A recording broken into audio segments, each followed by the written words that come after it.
I like BMWs. You like BMWs. I'm poor. You're poor. Let's get that stuff right out of the way, ladies and gentlemen, because in today's video, we're going to be going over 14 because I could not decide on just 10 dirt cheap BMWs. Now, what do I classify as dirt cheap? Well, it kind of is all over the place in terms of today's video. Most of these are under 5K, but some are under 10K, and some are even a little bit over 10K, but not by too much. So they're kind of all over the place, but pretty much they're all within that relatively affordable range of anywhere from, like, I would say $3,000 up to at most $15,000 today, and that's only going to be like one or two vehicles on this list, so keep that in mind. Song of the day, ladies and gentlemen, is "Bad Girlfriend" by Theory of a Dead Man. I'm in my rock era right now, okay, ladies and gentlemen. I have been listening to rock music left and right, and I oh my god, this song is a banger. It's kind of weird, like if you listen to the lyrics, you're kind of like, is this guy is he a cuck? Like, what's going on here? Like, it's kind of what it sounds like. But if you just like tune out the lyrics, you'll be like, yeah, it's just a banger. It's an absolute banger. But without further ado, let's get right into it though with number 14 of the 14 dirt cheap BMWs. And that, my friends, also I realized I forgot to say what my name is. I only say, hello ladies and gentlemen, welcome back to the channel. My name is Mark Roden. I forgot to say that. But yeah, my name is Mark Roden, guys. Hi, welcome to the channel. Either way, 14th place is the BMW 2002. Yeah, you can find these actually for relatively cheap. Now, obviously, they're not going to be in perfect running condition, and they're not going to be a 2002 turbo, but you can find a regular 2002 that's in a little bit rougher shape for easily under $10,000 all day long. And when you do, they come with a 1.6 liter inline 4, making 100. No, I almost said 100. It doesn't even make that. It makes 96 horsepower, going to, of course, the rear wheels. That is one great thing. That's the reason why BMW is my favorite car brand, is because the majority of their cars are rear wheel drive, and it makes me happy. These are obviously very classic cars, so they're not like a daily driver. You know, they're gonna have problems. They're gonna have problems that just come with age, and they're not fast or anything like that either. They're more just the kind of car where if you like it, you like it. 13th place is a little bit better than the last one in terms of like practicality purposes, but you're still probably not buying one of these things to like daily driver or something. It is the BMW 325i E30. You guys know how much I freaking love the E30s, but this is a hot take, but I like the base model E30s over the M3 E30s because the body lines I think are a lot better without the wide body kit. Either way, the car comes with a 2.5 liter inline 6, making 140 horsepower, and it is rear wheel drive. Let's go, baby! Straight 6 BMWs, yes sir!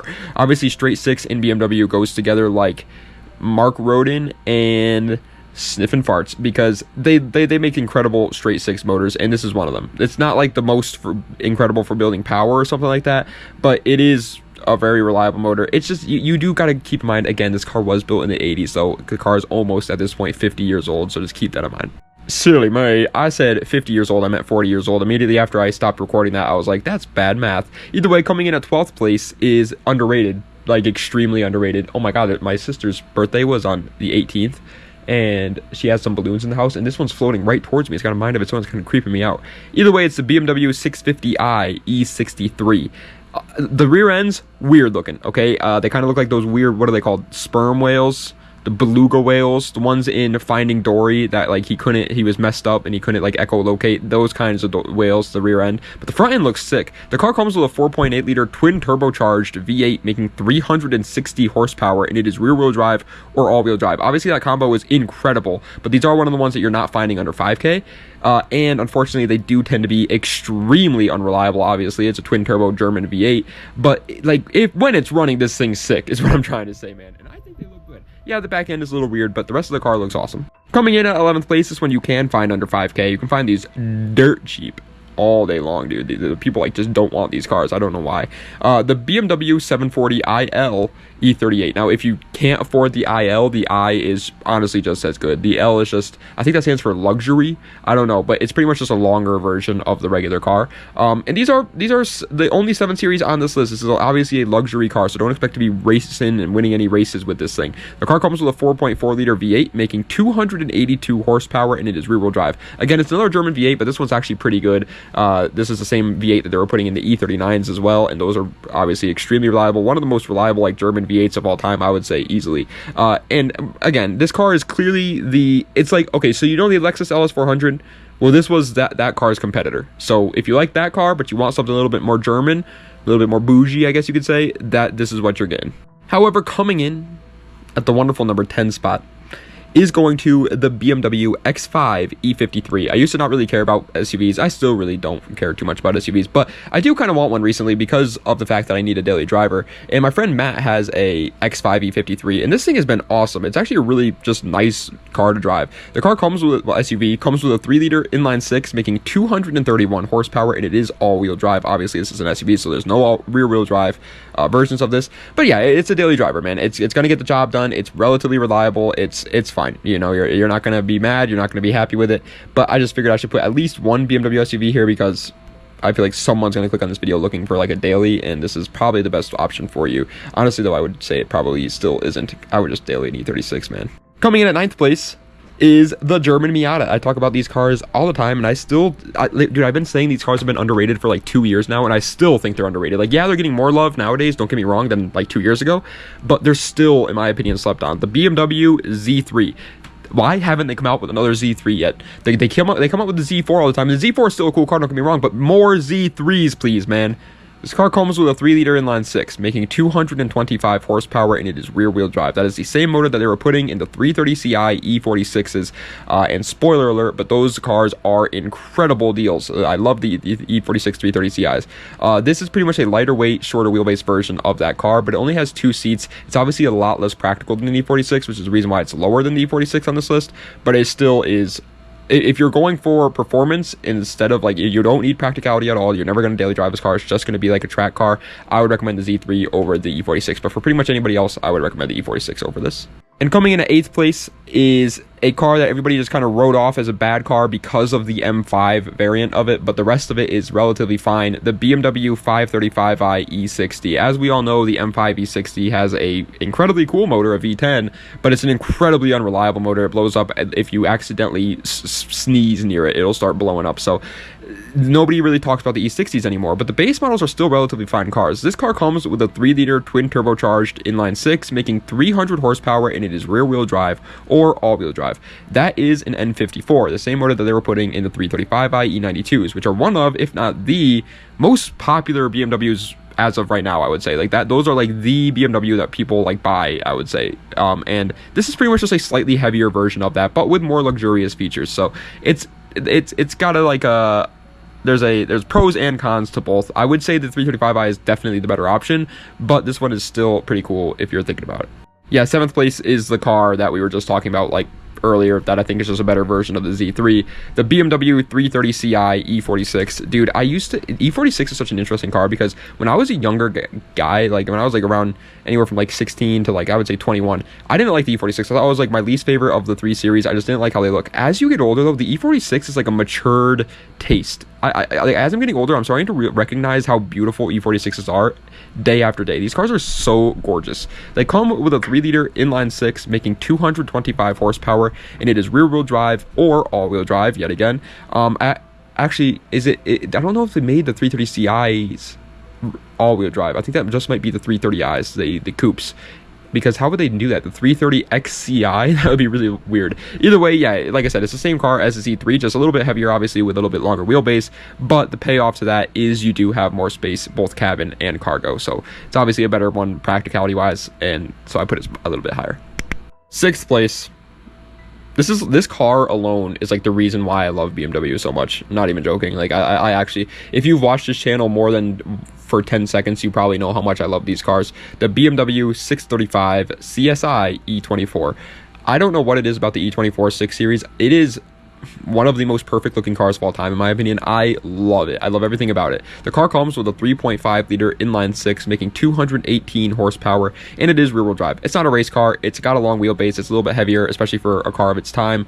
If the hood pops up the cool way, not the regular way, which I love. But that shark nose front end is awesome. Is this car worth the money? Obviously not. They're like $10,000 right now, and you're probably going to get a pretty beat up example for that for the 10 grand as well. So it's really not worth the money, and they're not like race cars, and they're not comfortable or luxurious anymore either, obviously, because these are 80s cars.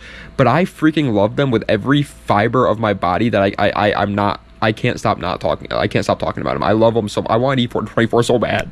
And coming in at 5th place is the only one that's kind of like a little bit of a cheat code, I would say, for today's video. But not really, because it still is a BMW. I didn't say anything about BMW cars, it's just BMWs. The BMW S1000RR, the first generation, because the second gen is still like pretty much new, and so you're probably going to be paying a lot of money for the second gen. But the first gen, you can find those under 10K nowadays quite often because of the second generation. And once you do, the bike comes with a 1000cc inline four. Is it an inline four? What? How do bike motors work? God, I'm an idiot. I don't know. And it is what makes 193 horsepower going to the rear wheel. Obviously, bikes aren't all-wheel drive. And yeah, it's a street bike. It's a sports bike. If you want to go fast, like I was about to say fast in a straight line, but if you want to go fast for as little money as possible, obviously street bikes, sports bikes are the best way of doing that. However, obviously, I do have a lot of younger guys on my channel, so I want to make it abundantly clear that I am not recommending going to actually buy one of these things. They're obviously a death trap. No matter how many people online tell you that, like, oh, well, you just got to ride safe. You never know. You never know. And if you get into an accident going 60 miles an hour in a car versus getting into an accident going 60 miles per hour on a motorcycle, which one are you more likely to survive? You know what I mean? So just be careful. That's all I'm trying to say. But it is obviously a really fun vehicle. And coming in at fourth place is the car that I was actually thinking about. I was so close. I was literally going to look at them. I was literally like going to look at them in person and going to buy one before I made a really bad decision actually with my money. And it's actually kind of a good either way. It's the BMW 328i F3X, the F30, F31s, F32s, F33s. Yeah, this the previous generation of the 3 Series, but not the M3, obviously. This car comes with a 2-liter turbocharged inline-4, making 240 horsepower, and it is rear-wheel drive or all-wheel drive. Not the best motor for building power. I believe it's called the N20, or either the N20 or the N24. I can't remember. But it's not a good motor for building power. The inline-4 BMW motors have never really been that good for that.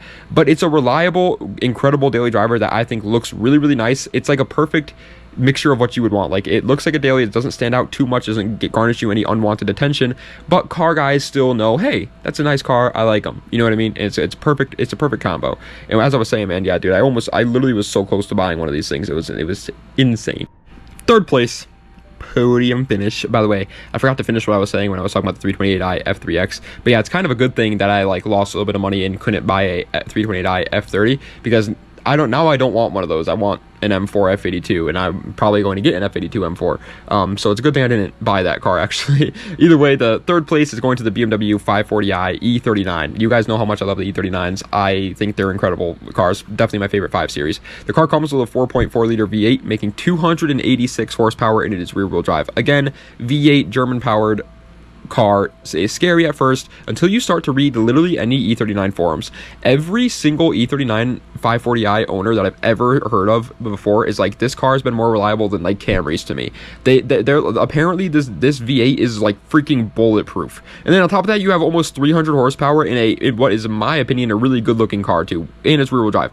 You couldn't really ask for much better than that. It is a little bit heavier than you would want it to be, and that's the reason why it's not like first place, but it is a really good deal. Because this is what I mean though, like, it can't really beat this car, you know what I mean? Second place, silver medal for this list, is going to the BMW 328i E36. It's just so hard. It's so hard to genuinely find a like better deal than the E36, even today. Everybody thought the E36 was going to fly up in price, and it kind of is, but it's still at the point where it's like, yeah, it's still worth it. The car comes with a 2.8-liter inline-6, making 190 horsepower, and it is rear-wheel drive. It doesn't sound like much on paper, and realistically speaking, it isn't that much on paper, but it has like the perfect wheelbase, the perfect weight distribution. Everything about the car just makes it perfect for quite literally almost any motorsports you want. Obviously, straight line performance, not the best, but anything else, this car is a dream for it. The E36 is one of the best, if not the best, project car in 2025 to buy right now. I love them. I love them so much. The only thing I don't really care too much for with the E36 is the looks. I'm going to be honest. I know it's a hot take, but E36s are just a little bit boring looking in my opinion. Either way, lads, coming in at first place, in my opinion, the best BMW that you can buy for dirt cheap, under 10 grand, whatever you want to call it, in today's day and age, is of course going to the BMW 335i E9X, E90, E91, E92, or E93s. I like the E92s the best, but that's my personal opinion. Yeah, they're just truly incredible cars, man. I don't know how else to put it. They come with a 3-liter twin turbocharged inline-6, making 300 horsepower, and it is rear-wheel drive or all-wheel drive. That is the same motor that we were talking about earlier with the E60, the N54. The N54 again is a kind of sketchy motor because it requires a certain type of person to own this motor. It requires a lot more maintenance than your regular motor will, but if you keep up with that maintenance, it will treat you nicely and will have an insane tuning potential behind it. These motors are like LS's, and they're German. Like, it makes no sense. And the cars look good. Like, I love the looks of E92 335, like 3 Series. They are just such good looking cars. They handle really well. They're not like obviously as light with as perfect of a weight distribution and wheelbase or whatever as an E36, but it's very freaking close, man. These cars are really, really good. I love them so much. Almost bought one of these as well, but the 328i, not 335i. But that car was a Queens, New York car, and so it was actually just used on the set of like a Transformers movie or something because it was destroyed, so I didn't buy that. But either way, yeah, these cars are really freaking cool. But ladies and gentlemen, that is the end of today's video. I hope you guys enjoyed. If you did, please be sure to like, comment, and subscribe to the channel for more content just like this. Let me know what other videos I'd see in the comment section down below. Check the links in the description for any of my other social medias or any of my other YouTube channels or any of that great mumbo jumbo. And yeah, guys, thank you guys so much for the watching. I know you guys are probably sitting there scratching your heads. For any of the people that were like that watched my vlog video talking about how I'm going to start doing more vlogs recently, you're probably sitting there like, wait a minute, this isn't a vlog, this is a top 10 cheap cars list. So I just weren't going to be doing these anymore.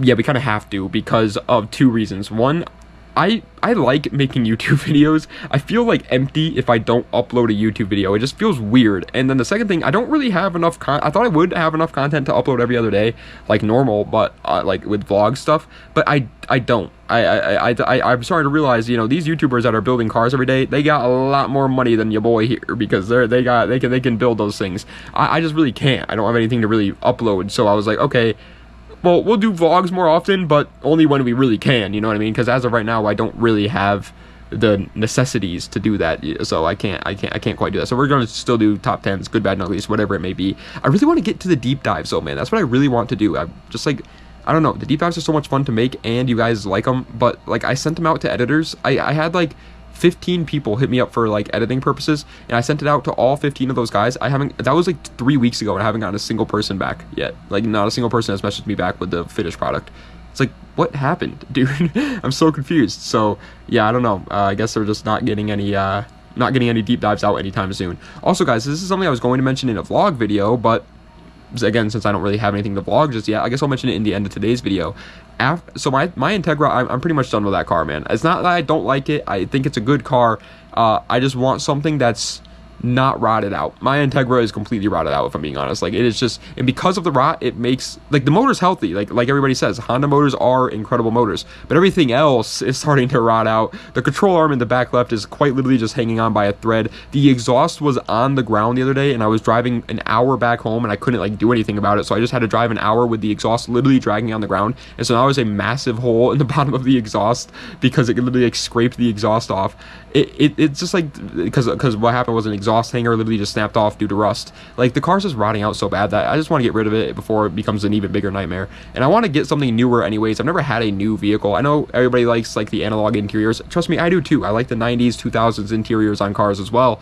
But I still feel like I want to at least experience owning a newer car at least one point, you know what I mean? And so I want to get either a pickup truck. If I were to get one, it would be a newer generation Chevy Silverado 1500, so the newest generation of those. I like those ones the best. I don't like Fords, I don't like Dodges, I like Chevys, and yeah, I like those trucks. I like them a lot. They're really nice. And so yeah, it's either that or a F82 M4. You guys know how much I want an F82 M4. It's like my second, third, fourth, fifth, maybe sixth dream car that I have right now. I love F82s M4s is what I'm saying, though. They're like, I would love them.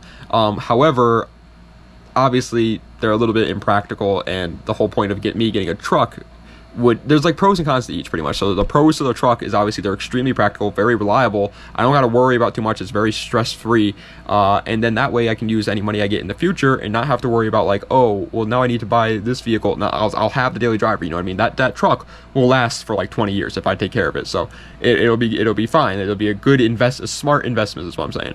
On the other hand, the M4 is the opposite. It's a bad investment in terms of like being smart about it, but it would make me really happy because I would obviously want to own a M4. And also it would just be better for YouTube, obviously. Obviously, you guys would rather watch M4 content, I think, than truck content, because that's kind of what my page is about. It's not about trucks. So, yeah, let me know what you guys are thinking, though. What vehicle would you guys get? I guarantee all the, like, mature adults are going to be like, get the truck, be smart. And then all, like, my younger audience is going to be like, get the M4, have fun. But either way, I am open to see what you guys are thinking. It's going to be... it's interesting. In real life, I've been asking my friends and family and everything, too, obviously, and it's literally, like, 50-50 split. Like, if I ask somebody... one of them will be like, yeah, get the truck. Then the next person will be like, get the M4. And so I literally have no idea, man. I'm just like, I don't know. I want one or the other. So let me know what you guys are thinking of that. Anyways, thank you guys so much for watching. I do appreciate it. Das Vidania, and have a nice night.